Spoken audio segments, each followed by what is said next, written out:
আসসালামু আলাইকুম। আমরা সবাই সাপোর্ট করি প্যারেন্টসদেরকে বাসায় থাকার জন্য।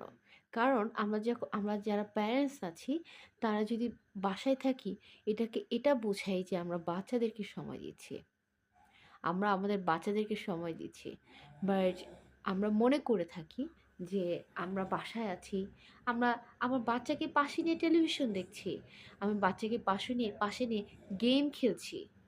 আমি বাচ্চাকে পাশে নিয়ে আমার ফ্রেন্ডসদের সাথে গল্প করছি বা ফ্যামিলি মেম্বারদের সাথে গল্প করছি এবং আমি ভাবছি যে আমি আমার বাচ্চার সাথে কোয়ালিটি টাইম স্পেন্ড করছি। বাট এই টাইমগুলো কি আসলেই তার জন্য কোয়ালিটিফুল হলো? সে কি আসলে আমার থেকে বিশেষ কিছু শিখতে পেরেছে? এক্ষেত্রে দরকার যেটা, সেটা হচ্ছে একটা সৃজনশীল চিন্তাভাবনা দরকার। অ্যাজ এ প্যারেন্ট হিসাবে তাদেরকে যদি আমি সৃজনশীল কিছু শিখাতে চাই, অবশ্যই আমাকে সৃজনশীল হয়ে তাদের কাছে প্রেজেন্ট করতে হবে। তখন তারা আমাকে ফলো করবে, আমাকে ভালো লাগবে, হ্যাঁ? আমার অ্যাক্টিভিটিস সম্পর্কে সে যত্নশীল হয়ে উঠবে। সে চাইবে যে আমি আমার প্যারেন্টসকে ফলো করি। এক্ষেত্রে আমাদের কিছু করণীয় থাকতে পারে। যেমন আমরা আমাদের বাচ্চাদের প্রি-স্কুলিং বেবিদের ক্ষেত্রে স্পেশালি আমরা কি করতে পারি? তাদেরকে তাদের ফুড হ্যাবিটটা সম্পর্কে আমরা একটু ঝালাই করে দিতে পারি। কেন আমরা ফ্রুটসগুলা খাবো? কেন আমরা ভেজিসটাকে চুজ করবো? আমাদের প্লেটে এভরিডে আমাদের ভেজিসগুলোকে রাখবো।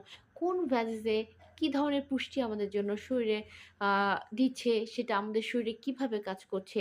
পানি কেন খাবো? পানি কেন খেলে আমাদের শরীরটাকে কিভাবে ফ্রেশ করছে?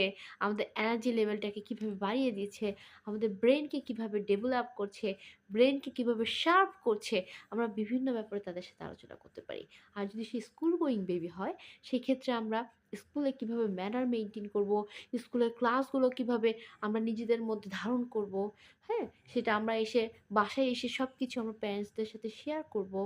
সেটা গুড হোক, ব্যাড হোক, এই নির্ভরতাটুকু রাখতে হবে বাচ্চাদের মাঝখানে। হ্যাঁ?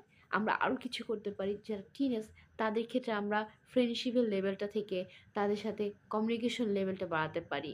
হ্যাঁ, তাদের ক্ষেত্রে কিছুটা হয়তো ত্রুটি মেনে নিতে হবে। বাট সিম্পলি তাদের সাথে যদি আমরা গুডলি ডিল করতে পারি, ফ্রেন্ডশিপ একটা রিলেশন বিল্ড আপ করতে পারি, তাহলে অ্যাজ এ প্যারেন্টস হিসাবে আমরা যেমন বেনিফিটেড হব এবং ঠিক তেমনই আমাদের সন্তানরা বেনিফিটেড হবে। তারা বাইরের পরিবেশ থেকে ধাক্কা খেয়ে এটলিস্ট ফিরে আসতে হবে না। তারা নিজেদেরকে জানবে কিভাবে স্ট্রংলি প্রেজেন্ট করতে হয়। একজন প্যারেন্টস হিসাবে আমি মনে করি এটা প্রত্যেকটা প্যারেন্টসের মধ্যে থাকা প্রয়োজন। ধন্যবাদ।